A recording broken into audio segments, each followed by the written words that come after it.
Démocratie veut dire le pouvoir au peuple. En grec, démos c'est le peuple et kratos c'est le pouvoir. Dans un état de droit, celui qui établit les lois a le pouvoir. En démocratie, c'est le peuple qui écrit et vote les lois. Une aristocratie, c'est le pouvoir au meilleur. En grec, aristos, c'est le meilleur, et kratos, c'est le pouvoir. En aristocratie, ce sont les meilleurs qui ont le pouvoir et établissent les lois. Une oligarchie, c'est le pouvoir à un petit nombre. Oligos, c'est un petit nombre. En oligarchie, c'est un petit nombre qui a le pouvoir.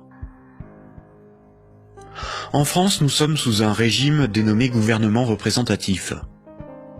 Tous les 5 ans, on demande au peuple d'élire ses représentants parmi un groupe d'hommes politiques, dénommé classe politique. Les représentants écrivent et votent les lois, pas le peuple. Nous sommes donc dans une oligarchie. Historiquement, le terme de démocratie pour désigner le gouvernement représentatif a été employé dans les années 1830 pour tromper l'opinion publique et faire croire au peuple qu'il a le pouvoir. Ce mensonge perdure encore de nos jours.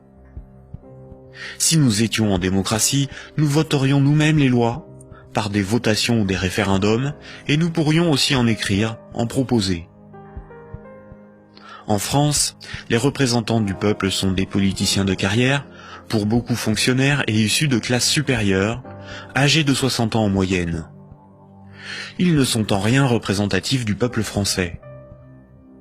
Une fois les représentants élus parmi l'oligarchie de la classe politique, les électeurs n'ont aucun contrôle sur la politique menée et la législation établie. Les représentants votent selon leurs opinions, leurs intérêts, leur complicité ou leur carrière politique.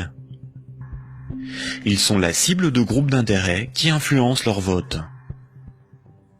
Les textes de loi sont dans 9 cas sur 10 rédigés par de hauts fonctionnaires non élus.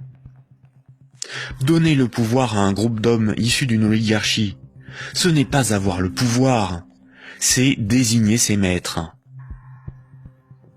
Les partis politiques, apparus dans les années 1840, étaient un moyen de canaliser l'insatisfaction des électeurs dans des oppositions et des conflits sans conséquence. Car si les lois étaient votées par le peuple, ce qui définit la démocratie, il n'y aurait pas de manifestations, pas de grèves, pas de mécontentement ou de troubles sociaux. Le peuple serait souverain. Durant la Révolution, les riches avaient bien plus à perdre que les pauvres. Voltaire, figure emblématique des Lumières, disait ceci: « Un pays bien organisé est celui où le petit nombre fait travailler le grand nombre, est nourri par lui, et le gouverne. » Si le pouvoir était donné au peuple, il aurait défendu ses intérêts propres au détriment de la minorité des riches, des notables et des banquiers.